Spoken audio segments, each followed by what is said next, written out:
Oh,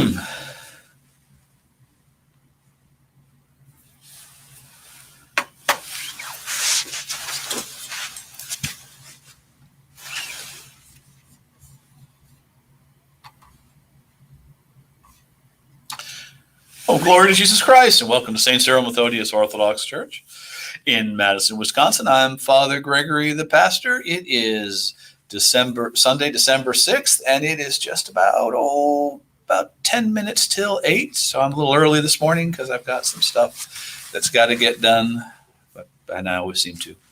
So as it happens, today is the 24th anniversary of my ordination to the holy priesthood. So happy anniversary to me. And I was ordained by then Bishop, eventually Metropolitan Maximus of the Greek Orthodox metropolis of Pittsburgh at St. Nicholas Cathedral. And the events leading up to the ordination were kind of strange. I was at an ordination of a friend of mine to the priesthood on Saturday, and the Metropolitan came and said, I'm going to ordain you to the priesthood on Friday. So I had like 5 days notice. It was just whoosh. It was very quick. And then 3 weeks later, I was off to my first parish in rural Northern California. In the last 24 years, as I thought about it, I'll be honest with you, a lot of what has happened has been painful, disappointing. People have lied to me, lied about me. They've cheated me out of money, been mistreated. And it has not always been beer and Skittles. It's been very difficult.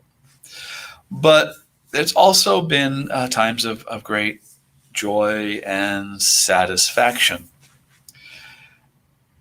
Interestingly enough, the cause of the sorrow and the cause of the joy, both the joy and the sorrow share a common source, and that common source is my expectations. And specifically, my expectations being disappointed. It's easy enough to see how the hard things that happen would represent a disappointment of my expectations, but the joy as well.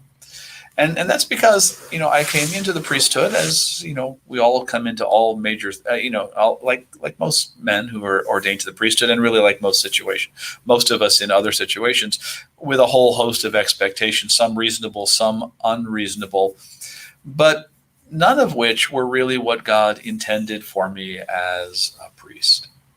And so, I was often disappointed and hurt and even angry.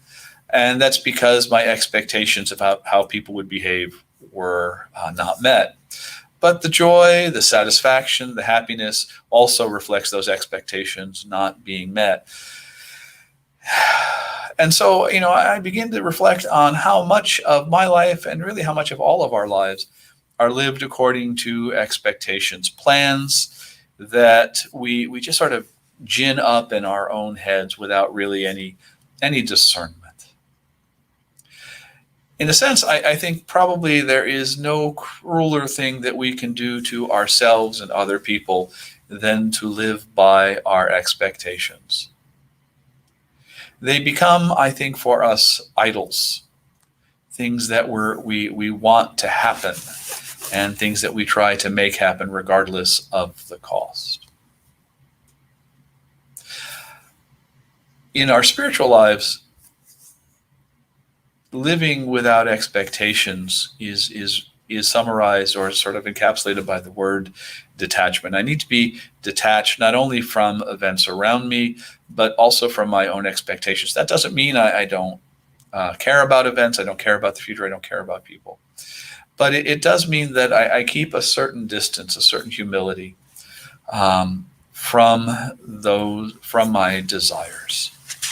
St. Augustine, and we'll talk about this a little bit later in the sermon, says that it is precisely because of my disordered tendencies, my disordered desires, that I suffer the way I do. These disordered desires are not necessarily simply limited to things which are objectively sinful, but just the tendency that I have, that we all have, to think that things in the world ought to match the way they are in our heads. When I was an undergraduate in Rome, I was required to keep a journal. We were all required to keep a journal, and then we would turn those journals into Dr. Eugene Kurtzinger, who was not only our English professor, but also the director of the campus. And I remember one time he had read something I had written, and he said that it was really quite lovely, which meant a lot to me, still does.